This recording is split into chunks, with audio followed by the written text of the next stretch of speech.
All right, I'm going to go through some of these examples just to kind of help some of y'all out. Just a little bit of oxidation and reduction review. Okay, so remember, oxidation is when we are either adding oxygen or we might be losing electrons.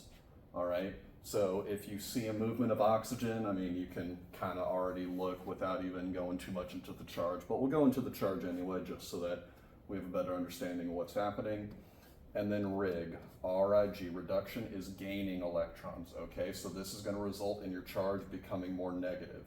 Because you're losing electrons, which have a negative charge, when you oxidize, your charge is going to become more positive. If it's an individual standing element, unless otherwise noted, it is neutral. So for example, in this one, number 2, you have pure zinc. There's no charge listed. So we're going to assume that the oxidation number, its charge, is 0. If it goes from 0 to positive 2, did it lose electrons or gain electrons to become more positive? It lost electrons and became more positive. So we would say that this zinc was oxidized, okay? Because oil rig, it lost electrons, its charge became more positive. So then, if we look at the reverse, we started positive and then we became neutral, okay? So in order to go from positive to neutral, that means we moved in a more negative direction, all right?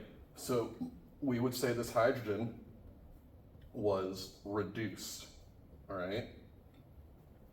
And then to find the oxidation agent and the reduction agent, you just go the opposite.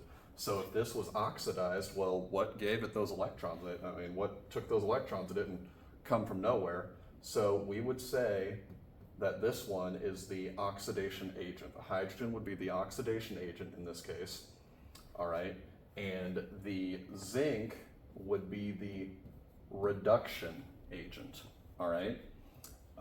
That's just whichever one is responsible for the oxidation or reduction reaction happening.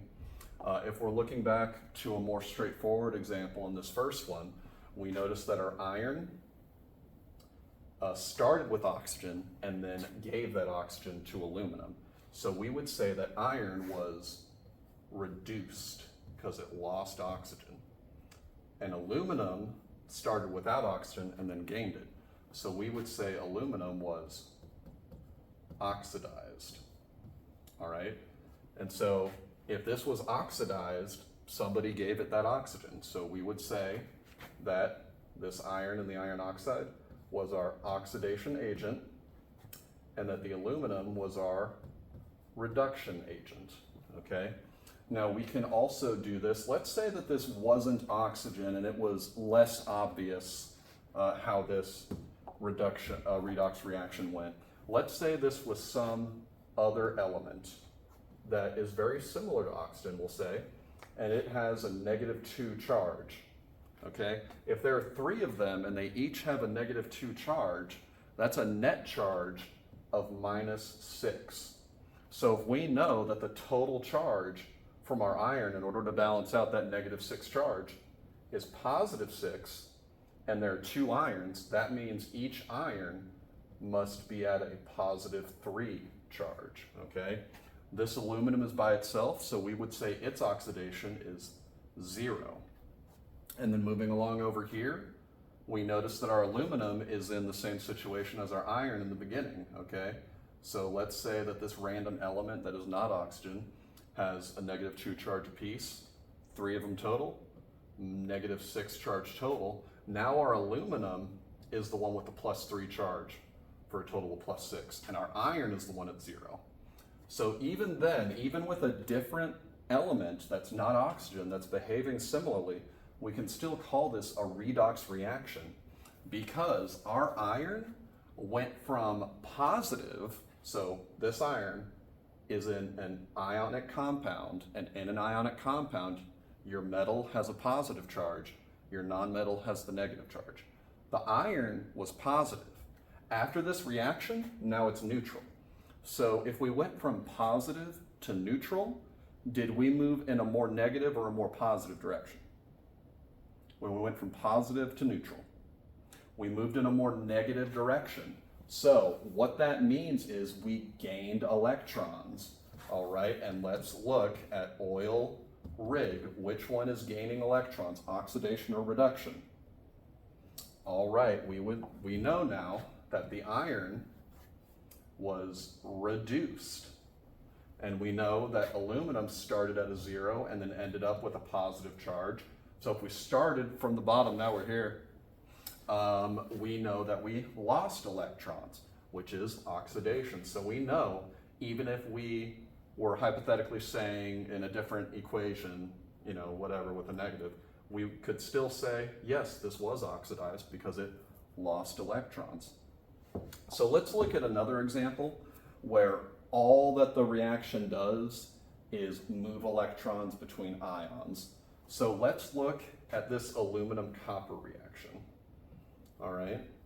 So we started out, what is the charge on that aluminum right now?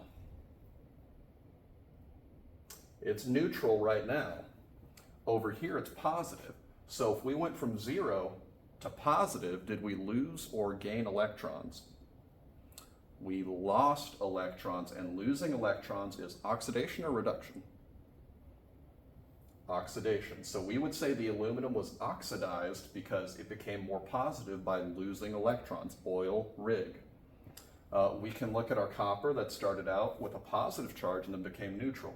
So we know that it moved in the more negative direction by gaining electrons. So we would say the copper was reduced. And to identify the oxidation agent and the reducing agent, you just go the opposite. So if aluminum was oxidized, that must mean it was the reducing agent. If copper was reduced, it must have been the oxidizing agent, okay? This one might look a little tricky because you're busy looking at charges, but it's actually pretty simple. You started out with a carbon, and your carbon had 3 oxygens.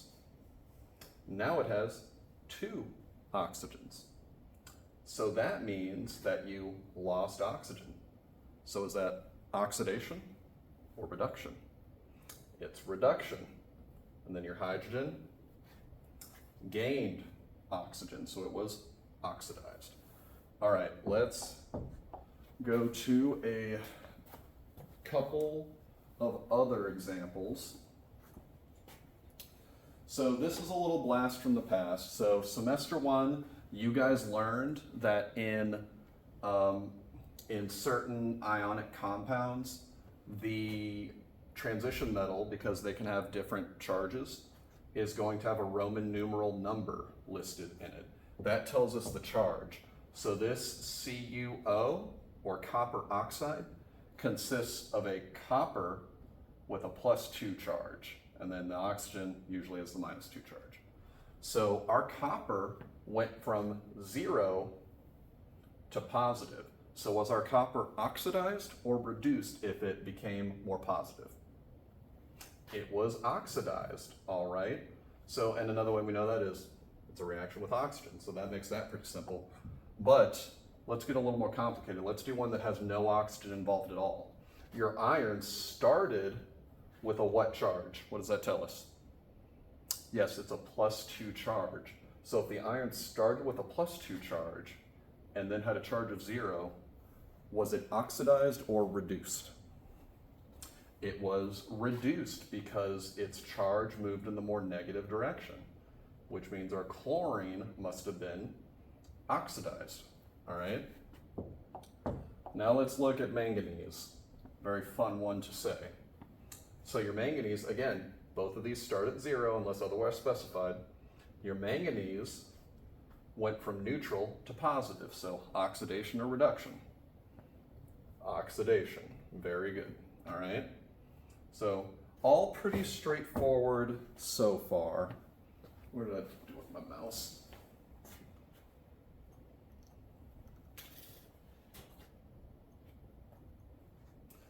All right, and then you've got sodium and chlorine with sodium chloride. So again, when you see an ionic compound, so your metal and your nonmetal, you know that ionic compounds by definition have a charge. The metal is going to have your positive charge, your nonmetal is going to have your negative charge, and both of these have a charge of what? Unless otherwise specified, if they're on their lonesome, they each have a charge of 0. So we would say the sodium went from 0 to positive, so sodium was oxidized. If the chlorine went from 0 to negative, then the chlorine was reduced. Okay? It's as easy as that. Another example of an ionic compound, think of this guy as its own unique unit, all right, like it is over here. So the copper starts out with a charge of what? If there's nothing else listed? 0, all right? Now you know, without even looking at your periodic table, that metal, nonmetal, this guy's gonna have some kind of positive charge, this guy's gonna have some kind of negative charge. Same thing over here, some kind of positive, some kind of negative, you know this guy's neutral. So you know that copper started from neutral and became positive. So was it oxidized or reduced? If it became more positive. It lost electrons, so it was oxidized. That's how it became positive, by losing electrons. All right, our silver right here went from positive and then became neutral. So we would say that was reduced because we gained electrons. All right. Then we look at our magnesium and our oxygen. Again, starting off at 0 and 0, you know this guy's positive, this guy's negative. So the magnesium oxidized, obviously this is the most straightforward oxidation reaction I've ever seen. Just a metal and oxygen. Nothing fancy. Ooh, excuse me. All right, this one. You've got a metal and a nonmetal, so you know the copper has a positive charge, the oxygen has a negative charge, the hydrogen is neutral.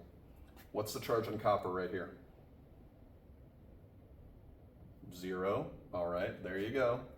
H2O, hydrogens typically have the plus charge. Hydrogen is a bit of a special boy, but that's fine. So your copper went from positive to neutral. Yep, it was reduced, all right, and your hydrogen was oxidized because it picked up the oxygen. All right, now let's look at the decomposition. So we got a positive, we got a negative, so you went from positive to neutral, so we would say that was reduced, that was oxygenated, so pretty straightforward stuff. But I wanted to get to this part at the bottom. All right, because you will need to know about the significance of electrolysis. Now, I had a lot of students ask me about number 2, what about sodium chloride? Remember, the whole point of this is we are putting some kind of ionic compound in it. So in the first question, I said it was aluminum oxide. The whole reason that we're putting it in this is so that we can run a current through it and separate those elements from one another. That's why we're doing this to begin with, okay? So our anode is giving electrons to the cathode. So the anode has a positive charge, all right? And if the cathode is receiving those electrons, it has a negative charge. The reason it's called cathode and anode is because the anode is positive and it's attracting the anions, because if this is positive, that must mean it's attracting particles with a what charge?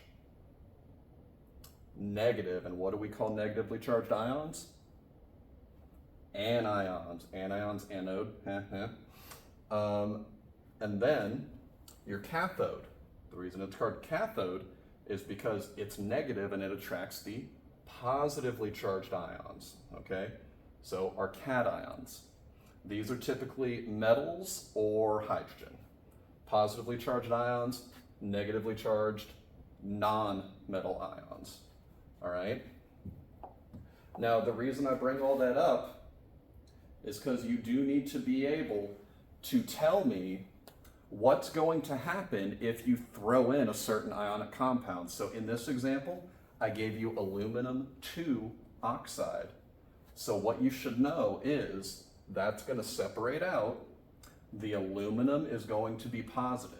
So if the aluminum has a positive charge, is it going to be attracted to our negatively charged cathode or to our positively charged anode? The aluminum is positive, so it's going to be attracted to our cathode. It's going to go to that direction. Our oxygen ions are either going to join together and float away as a gas. You might get some that go over to your anode, all right, because it's negatively charged, so it's going to be attracted to the positively charged anode. So after the ions separate, the positively charged aluminum will be attracted to the cathode, while the negatively charged oxygen will be attracted to the anode. Another way that you can remember this is your teacher's first name is Anthony, and I'm a positive giving person, giving my electrons to cathode like a Kathy, and they're all negative and terrible and take everything. I don't know. But yeah. So next, I ask you to just think about it a step further. Well, what about sodium chloride? Because it's an ionic compound, you're going to do the same thing. In sodium chloride, which one's the metal, which one's the non-metal? We'll break out your periodic table if you forgot. All right. If your sodium's the metal, is it going to form a positive or negative ion? Positive ion. Is your positive ion going to want to go towards the cathode or the anode? It's going to want to go towards the cathode. Okay, because the cathode's negatively charged, it's going to attract the positive ions. So the chlorine ions that are negatively charged are going to want to go towards your anode. All right, so that just goes through examples of a lot of what we should be able to do so far.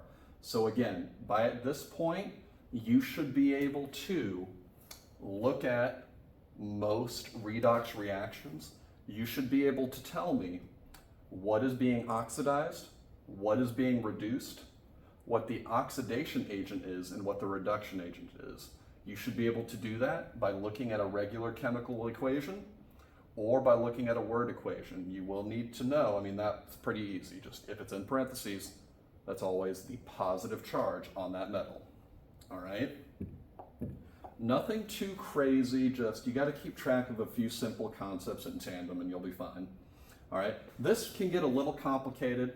But honestly, as long as you have a good grasp of positives and negatives, you'll be fine, all right? I have faith in y'all. What, you don't believe me? Whatever.